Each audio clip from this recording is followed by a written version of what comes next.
Welcome to Tokyosaurus. So what's up in Japan? So as millions of people around the world sat down or stood up in many cases to watch episode 130 of Dragon Ball Super, I think it's pretty obvious to any or all that just watched this episode that they just dropped the greatest Dragon Ball episode of all time. The entire episode was hype, but that sequence with Goku getting angrier than I think we've ever seen him be was quite a sight to behold. I think the last time we've seen him get this close to completely losing it was with his fight with Frieza on Namek after Krillin exploded.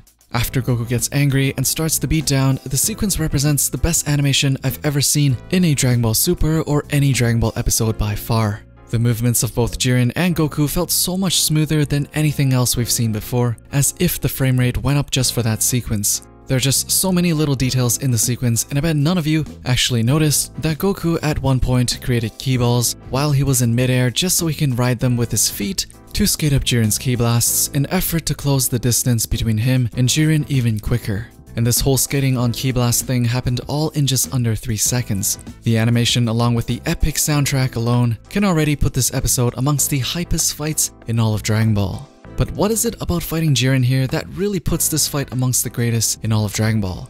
Because just a few episodes ago, when they revealed Jiren's backstory, everyone was pretty much hating on him as his character seemed kind of cliche and not super interesting. But after watching this episode, Jiren became much more fleshed out as a character for me, so let me explain why.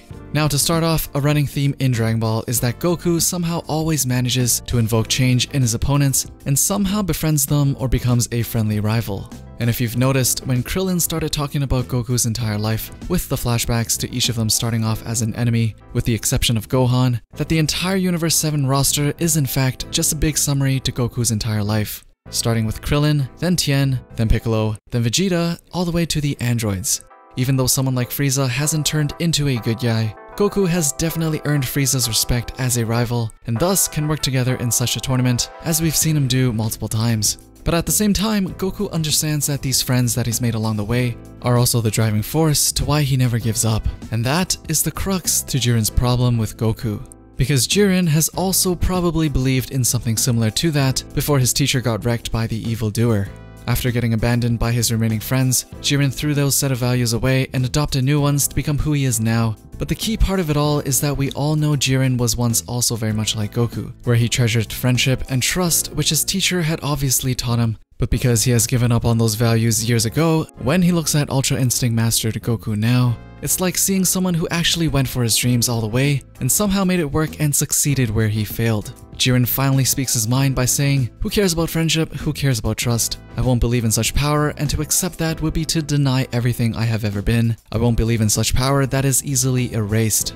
Now comes the second part where he threw a ki blast at the spectator stand. Jiren's intention here was definitely not to actually kill anybody in the stands, because if you haven't noticed, that stand has probably more than 5 characters that can deflect a Jiren ki blast with their fingernails.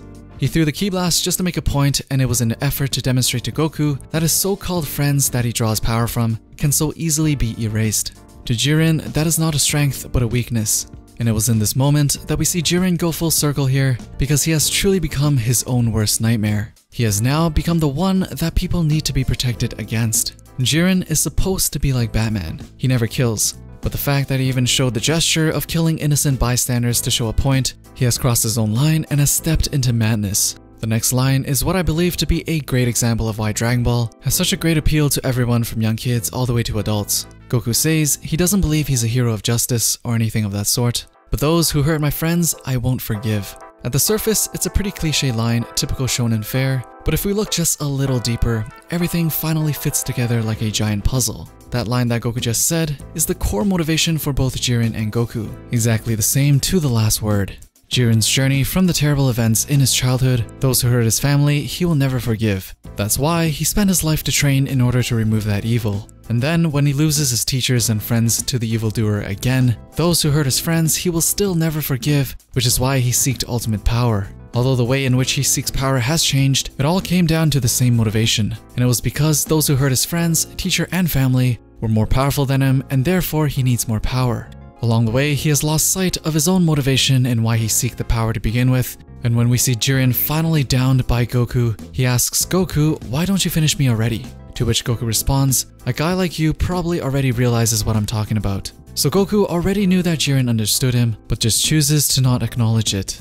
Jiren looks away ashamed, which is enough confirmation to know that Jiren did in fact know what Goku was talking about. He tells Goku to just knock him off the stage already, to which Goku actually winces at because Jiren at this point still hasn't come to terms with his realization. Goku starts his ki blast slowly, and Jiren closes his eyes in defeat. At this point, we still do not know whether or not Jiren has finally come to terms with himself, but it is obvious that Jiren here was not only battling Goku, but also constantly battling himself, which might explain why he always needs to meditate, which also might explain why Jiren, who is a being stronger than a god of destruction, curiously doesn't have Ultra Instinct. Ultra Instinct requires the mind to get out of the way essentially, and it seems like that might actually be Jiren's weakest point. So if Jiren can actually move on from his past and live in the present, he might actually be able to unlock Ultra Instinct before the end of the final episode next week. In a recent interview, the director said that this arc is as much Goku's story as it is Jiren's story, so we can probably expect him to show us Jiren's acceptance of himself in the final episode.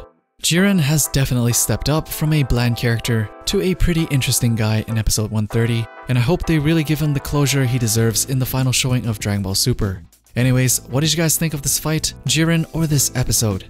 Do you guys think this is the best Dragon Ball episode to date? As usual, I left a poll for you guys up there, but also let me know down in the comments below. Don't forget to drop a thumbs up before you leave, subscribe, and hit that bell for notifications if you want to be updated with the latest that's going on in Japan, and I'll see you guys in the next one.